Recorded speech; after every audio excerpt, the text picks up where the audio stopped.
Read the whole of the book of Ezekiel chapter 18 when you go back home.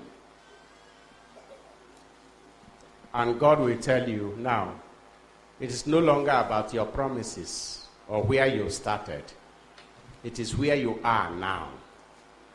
It is not even about what your father promised or did, what your parents promised or did, but what you are doing now.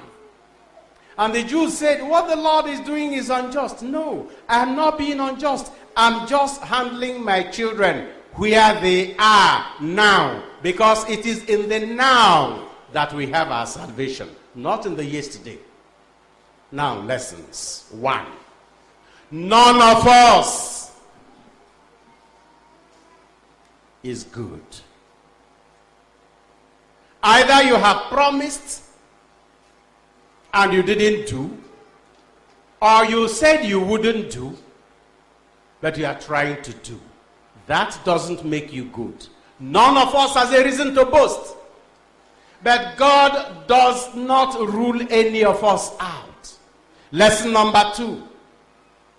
Don't let your past no condition your present yes. Don't let your past life of sin condition your present life of grace and conversion. It is the now that God is judging, not the yesterday.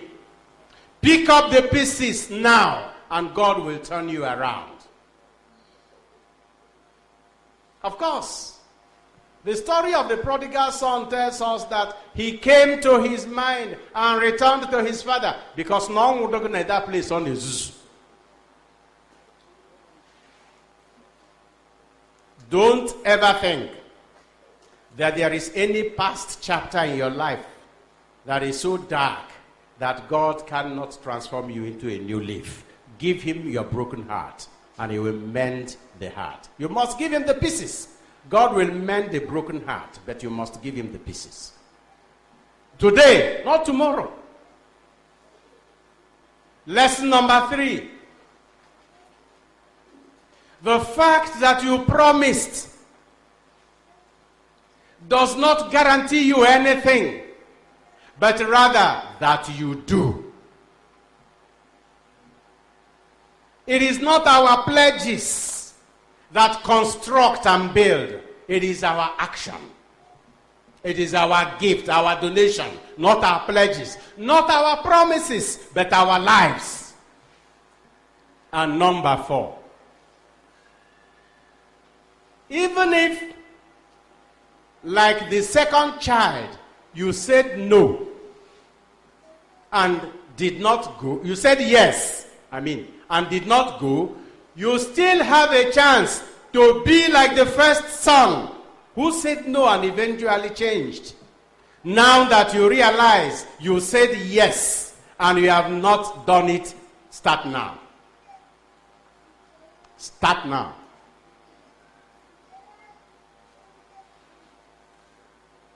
Be a good child of God.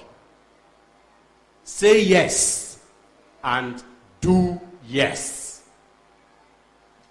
And the only person who did that and incorporated others in doing that is Jesus Christ. He was obedient unto death. He said yes to his Father, and he did yes. And in doing that, he took his mother into that nature of obedience. Our mother Mary. These are the only two human beings, perfect children of God. None of us is perfect, but each of us can be redeemed. If you said yes and you have been doing no, now start doing yes. If you said no, now start doing yes. The important thing now, today, 26th Sunday of the year and 27th day of September 2020. Say yes and do yes.